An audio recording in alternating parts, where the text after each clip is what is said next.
ይህን ሳታቅ ትዳር አይደለም የፍቅር ግንኙነት እንዳትጀምር። ስሜ ዳንኤል ስራት ይባላል። በአጠቃላይ በዚህ ቻናል ስለ ፍቅር፣ ስለ ሪሌሽንሽፕ እንዲሁም ደግሞ ስለ ትዳር በጎ የሚባሉ ሀሳቦችን እናነሳለን እና ከወዲሁ እናንተም ፎሎ ማድረግ እንዲሁም ደግሞ ቪዲዮችን ለሌሎች ሰዎች እንዲደርስ ላይክ ማድረግ እንዳይረሳ።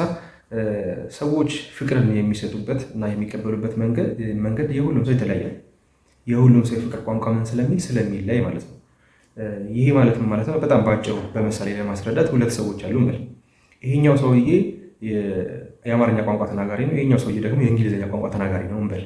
ይህ የአማርኛ ቋንቋ ተናጋሪው ሰውዬ ለእንግሊዝኛ ቋንቋ ተናጋሪው ሰውዬ ቀደም ሙሉ በአማርኛ ሲለፈልፍለት ቢውል ይህ እንግሊዝኛ ተናጋሪ ምንም ነገር አያውቅም።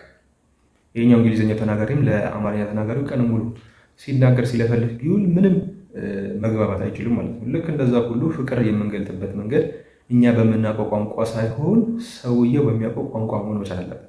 ይሄ ማለት ነው የፍቅር አጋራችንን ባለትዳርም ከሆንን ባል ከሆንን የሚስታችንን፣ ሚስት ከሆንን ደግሞ የባላችንን የፍቅር ቋንቋ ምን ማለት መቻል አለብን ማወቅ አለብን ማለት ነው። እንዳለመታደል ሆኖ አንዳንድ ጊዜ ከተጋቡ በኋላ ራሱ የፍቅር አጋራቸውን ወይም ደግሞ የትዳር አጋራቸውን የፍቅር ቋንቋ የማያውቁ ሰዎች አሉ።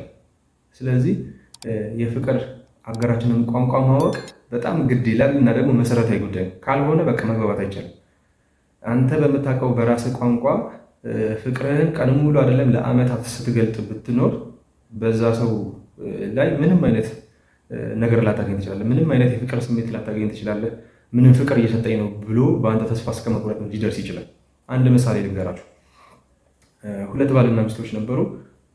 ተጋብተው ረጅም ዓመት ይኖራሉ። ግን ደግሞ እንዳለመታደል ሆኖ የፍቅር ቋንቋቸውን በስትክክል አያውቁት ነበር። ባል የሚስት፣ ሚስት የባሏን የፍቅር ቋንቋ አታውቅም ነበር እና የእሱ የባልየው የፍቅር ቋንቋ ምንድን ነበር?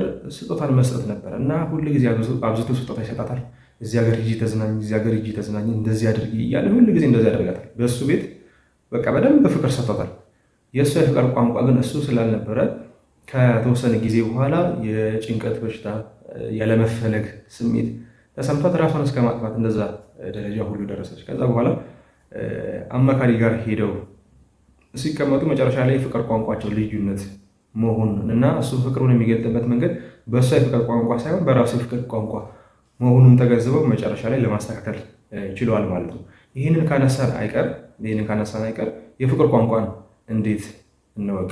ወይም ደግሞ ባለትዳር ከሆናችሁ የሚስታችሁን፣ ባል ከሆናችሁ ሚስት ከሆናችሁ ደግሞ የባላችሁን የፍቅር ቋንቋ እንዲሁም ደግሞ በፍቅር ግንኙነት ላይ ያላችሁን ከሆናችሁ የፍቅረኛችሁን የፍቅር ቋንቋ እንዴት ማወቅ እንችላለን ብንል 3 ነጥቦችን ልስጣችሁ።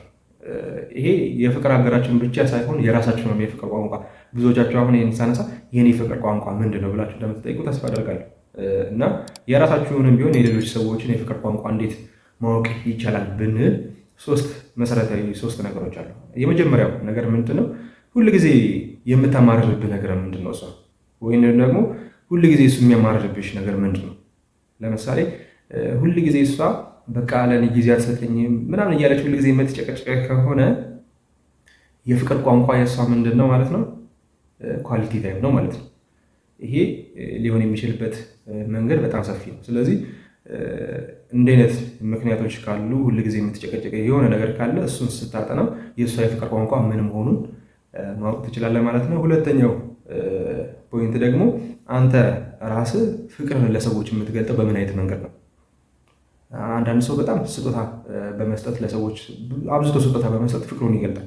ያ ሆነ ማለት ሞስት ፕሮባብሊ ምን ይሆናል ማለት ነው? የዛ ሰው የፍቅር ቋንቋ የራሱ ማለት ነው። የፍቅር ቋንቋ ስጦታን ምን ማለት መቀበል ይሆናል ማለት ነው። አብዝቶ እሱ የሚያደርገው እሱ የሚፈልገውን ስለሆነ የእሱ የፍቅር ቋንቋ ምን ሊሆን ይችላል? ስጦታን ከሰዎች መቀበል። ስለዚህ እንዲህ አይነት ሰው ከሆነ በሚፈልገው ነገር ትሄዱበታላችሁ ማለት ነው። 3ኛው ነጥብ ደግሞ በብዛት የምትጠይቅህ ምንድን ነው? ወይም ደግሞ የሚጠይቅሽ ምንድን ነው? ብዙ ጊዜ ይሄኛ በሴቶች ላይ እናየዋለን። እንዴት ነኝ ዛሬ አምሮብኛል ወይ?